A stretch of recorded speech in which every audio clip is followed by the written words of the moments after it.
What is up, guys? Welcome on back to TK's Garage. And if you own a Hellcat right now, or even a ScatPack, you might want to be worried that you're not going to be able to get insurance for it.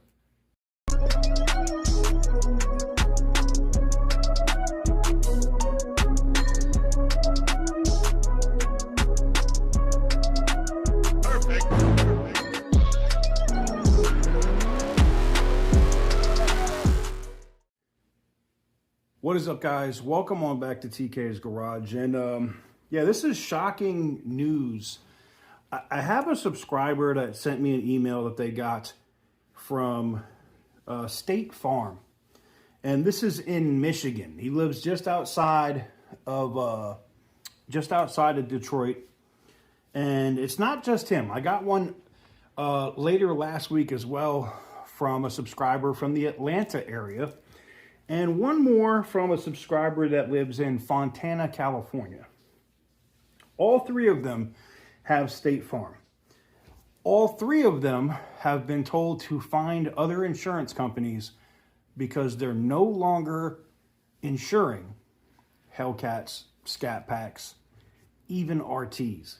Basically, they said, unless it has a V6 or it is a lower trim model, not desirable, they're not going to insure it. Not only is State Farm doing that, because when I got these three emails, the first thing I did was, I was on my scumbag activities. I call up State Farm and I say, hey, I got this 2022 wide body Hellcat. I want to get a policy on it. They were like, cool, what state do you live in? And I did this twice.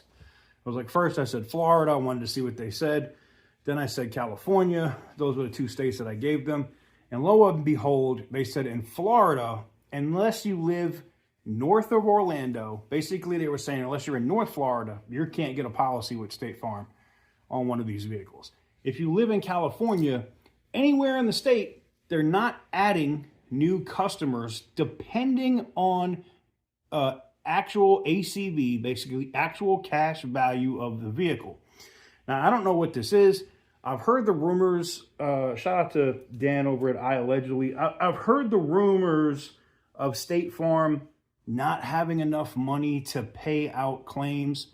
But one of the other things that the representative from State Farm told me on the phone was, yeah, it's not just, everybody thinks it's because it's Hellcats and ScatPacks, but we also aren't insuring Kias or Hyundais as well. And I was like, is that all of them? And they were like, well, it started with like the Sonata and they were reading it, but he goes, now it's all of them. They're not doing any of them because not only are the ones that had the USB hack or the USB theft issue a problem, but evidently now because of the Game Boy hack, the EVs and everything else, the Telluride, all of it is susceptible to theft in seconds. And they've had to pay out so many claims that State Farm is like, we're done. And that goes for Hellcats, ScatPacks, every single Kia, every single Hyundai in those areas. So I want to open it up to you guys. If you have State Farm or if you've heard this. Now, I also reached out to the people because you guys know I have a policy with USAA as well as Geico. And Geico, they're good. Doesn't matter what state you're in. All their rates are through the friggin' roof. USAA, though, same thing. If I wanted to add a new Hellcat or ScatPack or whatever to my existing policy, not allowing it. Just because of how bad the theft is with it. I don't, I know that they've been getting stolen, but I didn't know that we were breaking records.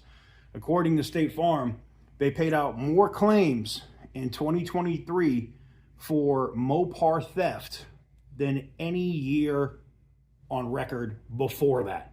Now, I don't know if that's factual or not. That's just what the rep told me when I was talking to them. And I think that's ridiculous. But I'd love to know what you guys think in the comments below if you have State Farm or USAA or Geico and you've got a similar notice, or if your insurance has more than doubled or tripled on your ScatPack or your Hellcat. Hey, if you drive a Kia or a Hyundai, are you seeing massive insurance spikes on those vehicles as well? I'd love to know what you guys think in the comments section down below. Anyways, that's going to do it for me. Thank you guys very much for watching. I truly appreciate it. And as always, stay petty, my friends.